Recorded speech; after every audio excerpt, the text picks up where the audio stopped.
Hello and welcome to UK Games Expo. My name is Geoff from Final Boss Fight. I'm here with Lynne Hardy from Chaosium. Hello, Lynne. Hello. Have you had a good show so far? How's it been?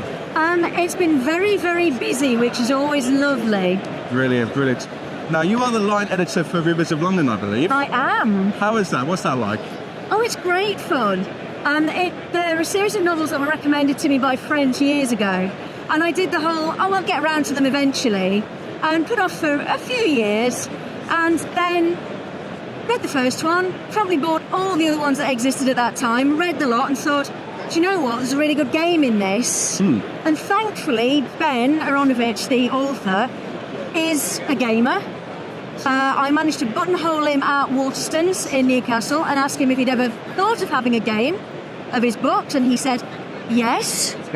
And then I said I worked for Chaosium, and he went, oh good, I always hoped he would be BRP. So there we go. Fate was obviously in our favour. And Ben is wonderful to work with because, like I said, he is a gamer. He understands the world, of games, and he's a great collaborator. He's very generous with his IP and his time to help us make sure that all the products stay within canon in the world. Thank you, yeah. And before that, you've done lots of writing for Call of Cthulhu as well, I believe. I have, yes. So how did that start? How did you get into Call of Cthulhu and start writing for Chaosium? Slightly by accident. We were doing lots of live role-playing at the time, and we were doing a homebrew campaign called Codename Crimson, which was World War II 1940s. And my husband Richard was actually talking to Sarah Newton, the games designer, at a Dragon Meet one year. And this was when she and Chris Birch were just about to get Achtung Cthulhu going. And Sarah basically said to my husband, oh, well, if Lynn's interested, get her to drop me an email. And, we'll see about getting her to do some work on that.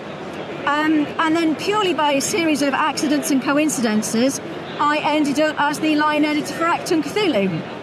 And it kind of snowballed from there. Awesome. So you mentioned Rivers of London before.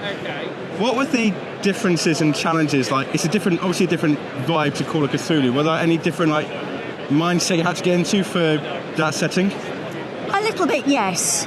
Obviously, with Call of Cthulhu, you're trying to create a horror environment. Rivers of London isn't. There are some gruesome bits in it, but as Ben likes to say, it's Call of Cthulhu now with added hope. So you've got a sense of humour, a lot of love for nerds and geek references, and while there can be some really quite dark crimes, it's not gritty, it's not horror. So you can have elements of those, but that's not the focus. The focus is the investigation, the police procedural side of things, working out the mystery. And how has it been received? Very well. We've had some lovely reviews, which is always good. People seem to be having a huge amount of fun playing it, and at the end of the day, that's what we wanted. That's what we were hoping for. Awesome. And the new case file, Going Underground, has just been released as well. What inspired you to use the London Underground as a backdrop? To be quite honest, that was a case of necessity breeds invention. David, our convention coordinator, wanted a 15-minute demo for Rivers of London, and it was like, okay, what do I do? Oh, well, there's an interesting throwaway line in this book about something escaping from the British Museum in the 1930s and never being seen again. Well, okay, we'll build something around that. And then that 15-minute demo grew to a 2-hour demo, and then it became a full 3 to 4 hour one.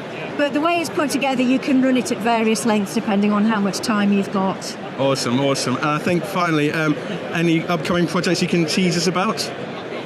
Well, the US source book is slowly inching towards the finishing line.